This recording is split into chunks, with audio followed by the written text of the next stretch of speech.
Desiree with theastrologyaddiction.com, and thank you so much for watching.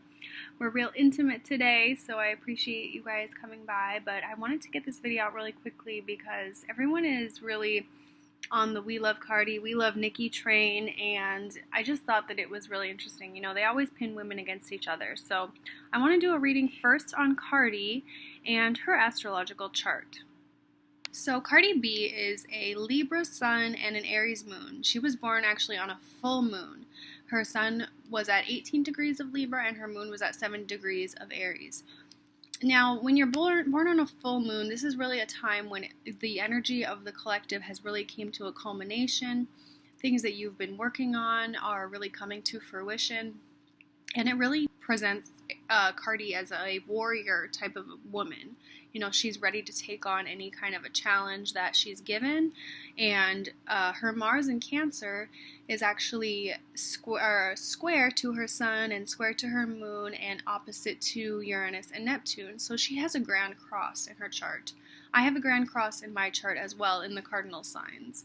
Now, when you're born with cardinal planets, I've said this before, but you basically have a drive and an ambition to really make whatever it is that you want to happen in your life happen and do whatever it takes to get there. So, you know, she's had to climb the social tower, she's had to fight through things, and she's just had to fight a lot for everything she's gotten. It wasn't just handed to her. So a lot of cardinal signs, you have that kind of story.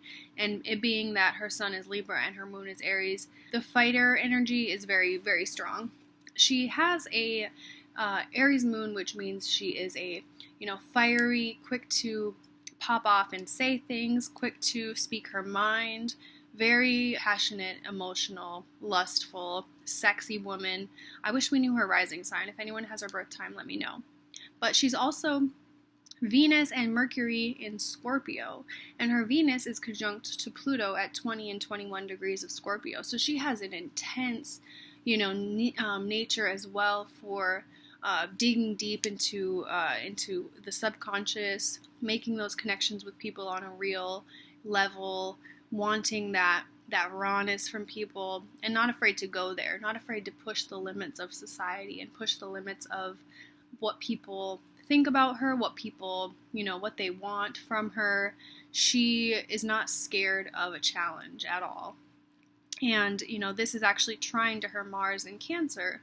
The Mars in Cancer does soften her up quite a bit, though. You know, she's very tough with all these other types of placements, very easily able to get what she wants out of life.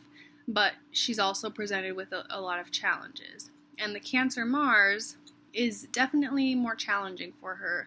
When you have your Mars in Cancer, which I have, and a lot of people know that, but Mars in Cancer is someone who her emotions, her physical body, if she's feeling sick, if she's feeling out of shape, if she's feeling, you know, any type of way in her body, it is harder for her to be, you know, emotionally happy. It's hard for her to feel good about herself. It's hard for her to give love to people and to even work on a day-to-day basis. You know, if her body is exhausted, tired, she's, you know, physically out of it. And that may be why, you know, a lot of people, there's been accounts of her being not the nicest person to work with on set or through makeup artists, things like that. She's had some people say things about her. And, you know, maybe she was just feeling sick that day and she didn't want to deal with people.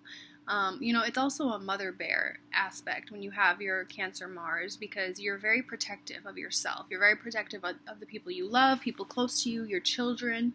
So the reason, you know, that she went and fought Nicki that night was because Nicki was saying things about her daughter.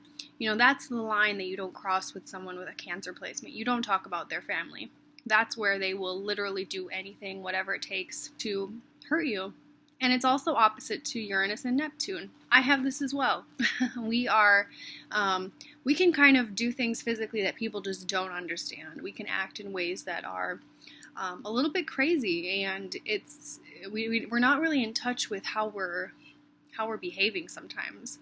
And, you know, she can be pretty hard on herself, and she can get probably pretty down in the dumps with those Scorpio, Venus, and Mercury when she's not feeling, you know, emotionally safe or like she's being attacked. Her moon is in Aries, and it's pretty malefically aspected, unfortunately. So she can be kind of an emotional, wreck sometimes even, or just have strong, intense emotions that are challenging for her to live her day-to-day life with. And it's something that she's probably, been working on, and as she matures, it's going to be something she continues to work on.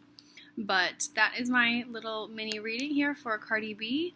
I hope you Cardi B fans are happy with this. Let me know what you think, and if you have any comments below, please let me know. Alright, you can find me at theastrologyaddiction.com. My link below is to book if you would like to, and please download the iStar Horoscope app. Have a good day. Bye.